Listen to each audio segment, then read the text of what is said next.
Okay, so we're going to do a quick one on inequalities. So inequalities, we're bringing in or kind of moving away a little bit from our equations. We have done a lot of equations that haven't been one answer. We're looking for a solution for x a lot of the time. We get our one solution and that's kind of us done. With inequalities, we're kind of comparing here. We're comparing two things and maybe saying that one is bigger than another or smaller than or maybe bigger than or could be equal to at the very least or smaller than but could be equal to at the biggest case. And with this, we're going to need to really know our number system. So we'll just quickly go over those again. So you should be familiar with these already. Your natural numbers are positive whole numbers, and they're like our counting numbers. So like 1, 2, 3, 4, so on and so forth. Our integers then are our positive and negative whole numbers, so we're including our negatives this time, so moving on a step further from our natural numbers. And then our real numbers are all our numbers on the number line. And noticing as well that we have particular letters that we use for each of these. So our natural numbers, we use the letter N, our real numbers, we use the letter OR, and the one to watch out for is our integers, which come with the letter Z. And in a question, they will indicate this using our set notation.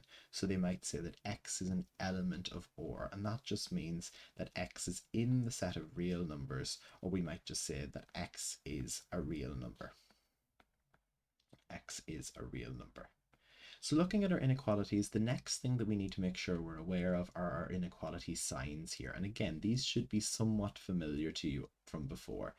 So looking at greater than, less than, greater than or equal to, less than or equal to. And obviously we can kind of work at these in relation to whichever we're looking at. We tend to read from left to right. So we would say that x is greater than 2, for example. We might say that x is less than 4. We could say that x is greater than or equal to 7, and maybe say that x is less than or equal to, or 8 is less than or equal to x. So just kind of, we work through it in relation to kind of left to right and kind of noticing that maybe we're pointing at the smaller number, or the one they say a lot of the time is the crocodile eats the bigger number. So whatever kind of way that you have of remembering that, that's really important. Now, I said the number systems were important also, and that's going to come in when we're looking to plot these answers on the number line. So we've said already that with equations, we get maybe our one or two answers or whatever we're looking at, and that's kind of it. Whereas with these inequality ones, because we're just looking at cases where maybe we're looking for numbers that are bigger than 2, well, that could go on forever. We have any number of numbers that would be bigger than 2. So we need to be able to demonstrate this on the number line. And to do that, we just take a few cases that we could do, and then we use an arrow to show that it continues on past what we can see on the number line. So looking here first of all at natural numbers, when we're plotting natural numbers on the number line, the first thing to note is we're using dots. And the reason for that is that when we're using our dots, we want to just showcase the whole numbers. So we're only having 2, 3, 4, 5, 6, and so on and so forth. I can't have 2.5, I can't have 4.5, so I'm not putting a dot on those points. So that's the reason why we just use our dots on the whole numbers to really ensure that that's all that's being included. We only use the positive whole numbers because natural numbers are only positive, and we use an arrow to show that it continues in that general direction, okay, to show which way that we're continuing on. So you can see here, I've started at 2 because x is greater than or equal to 2, so it could be 2, it could be 3, it could be 4, so on and so forth. I've written up to 6 and I've drawn an arrow to show that it continues in that direction. And you can see that the arrow points the same way that my inequality sign points, so a good way of checking for us. With our integers then again we're using dots because same as our natural numbers, only whole numbers are possible. This time we can use positive and negative, so we could go for either left or right, it doesn't matter. And then we use an arrow to show that it continues in that direction. Again, the same idea, so the arrow points in the same direction as our inequality sign. So here we have the option of 2, 1, 0, -1, and so on and so forth, because x is an element of z, which is our integers. The change that comes in, I suppose, is when we look at our real numbers. So for real numbers, we could have any number on the number line, including our fractions, including our decimals. And to showcase that, we use a shaded line. We draw in kind of a coloured in line. And this is allowing us to show that we're including those halves, that we're including fractions, we're including our decimals, we're including anything between the two values that we're looking at. And the other aspect that we have to look at is whether the number in question is going to be included. So the way that we kind of start these ones, and what I've said here, is we draw a circle at the point in the question. So like I've done with the second example here, I've drawn a circle at 2. I've drawn my arrow in the correct direction because I'm looking for answers that are less than 2, and I've drawn my arrow to show it continues that way. The last thing we ask ourselves then is 2 allowed to be included? And in this top case it is, because this means less than or equal to. The line underneath it means equal to. So because 2 is allowed to be included, I have coloured in my circle at 2 in the top one there. In the bottom one, it's only allowed to be less than 2, so I have not coloured in my circle in that case. So it's important just to kind of be consistent with that, and that's again is an area where you can get caught out very easily. So make sure we only use the shaded line with real numbers, and we have to know whether we're going to be colouring in that point in the question or not. Now, one extra little bit I suppose that we have here is this idea of an interval. So an interval is just giving us kind of a higher and a lower number that we're working between. So here we might be told that maybe x is greater than or equal to minus 0.5, but is less than 4. Then that means that x must be somewhere between those two values. If it has to be bigger than minus 0.5 but smaller than 4, it's somewhere between that. And by rewriting those, we can actually combine it into one nice inequality. And then we just plot it the same way. We know in this case we're taking that x is a real number. We're looking at a real inequality here. So x being a real number, and we can plot our number then in between, starting at minus 0.5 up to 4, and then including our minus 0.5. So if we look at that for ourselves here, maybe just with one example, from minus 3 to 2, so let's see if this does my line for me. It does not. So from minus 3 to 2, let's try to draw a straighter one. So say I make this 0, I can make this minus 1, minus 2, minus 3, 1, 2, and we'll maybe continue a little bit on. I like to continue a little bit on in each side there, just to really include everything. So looking at these examples here then, we want to start at minus 3 as my lowest option here.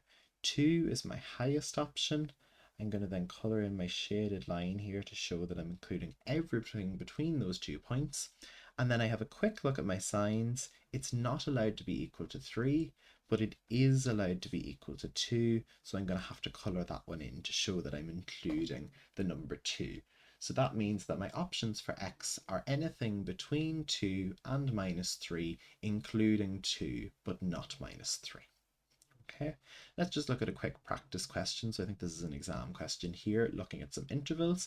Write down an inequality in x represented by each of the number lines below, ticking the correct box for each. So looking at the first one's done for us already. Looking at the second one, we can see that we're using dots, which says to me immediately that it's either going to be a natural number or an integer. And because we're going into negative numbers, it must be an integer. It must be an element of z. My lowest number is minus 3, my highest number is 1, so x is anywhere between those and is allowed to be the two of those. Okay, again, you could do something like that there, maybe where you say that x is bigger than minus 4 and less than 2. That would be equally correct. Looking then at the second one, I'm going to say that this is my natural numbers, and I'm going to say that x is between 3 and 1. And lastly then, for the last example, we see a shaded line which immediately tells us it's a real number. We can see that x is between 4 and minus 2, and it's not shaded in for either of those numbers, so it's not allowed to be either of those numbers. So we get x is greater than minus 2 but less than 4.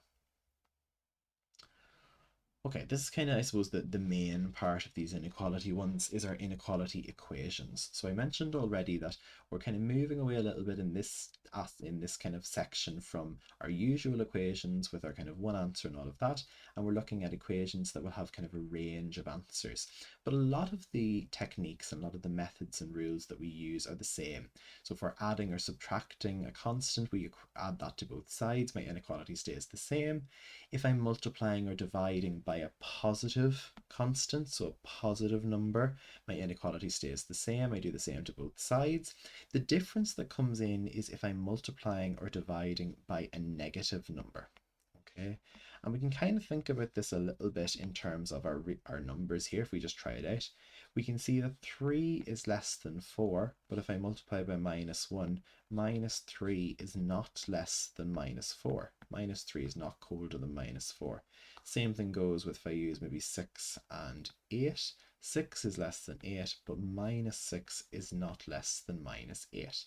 So we can see that for that to be true, I would have to flip that inequality sign. And now it is true. -6 is bigger than -8, is greater than -8. And that's just this key point here at the end. If we multiply or divide by a negative number, we must flip the inequality sign. We must swap it around.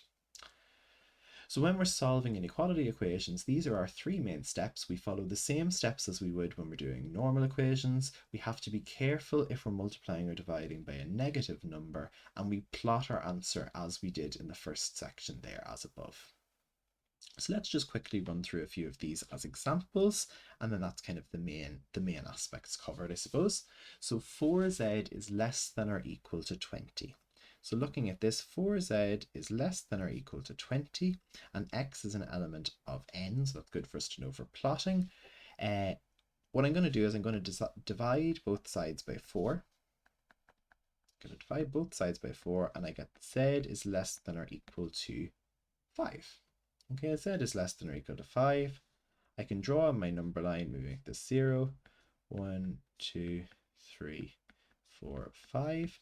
So again, x is a natural number, so this time I'm using dots. The biggest number it could be would be 5. It has to be less than 5, so I'm working my way down, and because it's natural numbers, I'm going to stop at 1, and I don't need to draw an arrow because it can't continue on that way. Let's look at the second example here. 2x plus 5 is less than 11, and this time x is an element of z. So let's have a look at this one. 2x plus 5 is less than 11. So I'm going to start by removing that 5 because it's not on the side that I want it to be on. I want all my numbers on one side and my letters on the other side. So I get 2x is less than 6. And same as before in the last question, I'm going to divide by 2. And I'm going to get that x is less than 3. And I can again plot that as before. So 1, 2, 3, -1, -2. And let's just fill in those numbers. The first one it can be is 2, because remember it's an integer and it's smaller than 3. So the first number I could have would be 2, then 1, 0, -1, -2, and so on and so forth, working back in that direction. Looking next now at this number 3 here. So this time we have some letters on both sides. And we also have an equation where z is an element of or. Okay, we're looking at some real numbers here. So we're going to start by doing the same thing that we did in the last one, I suppose, and get everything onto the correct side. And I'm going to focus first of all on my letters. So I want to take away 2z from both sides so that I can have my z's on the sides that I would like them to be on. Then I'm going to do the same thing with my number here.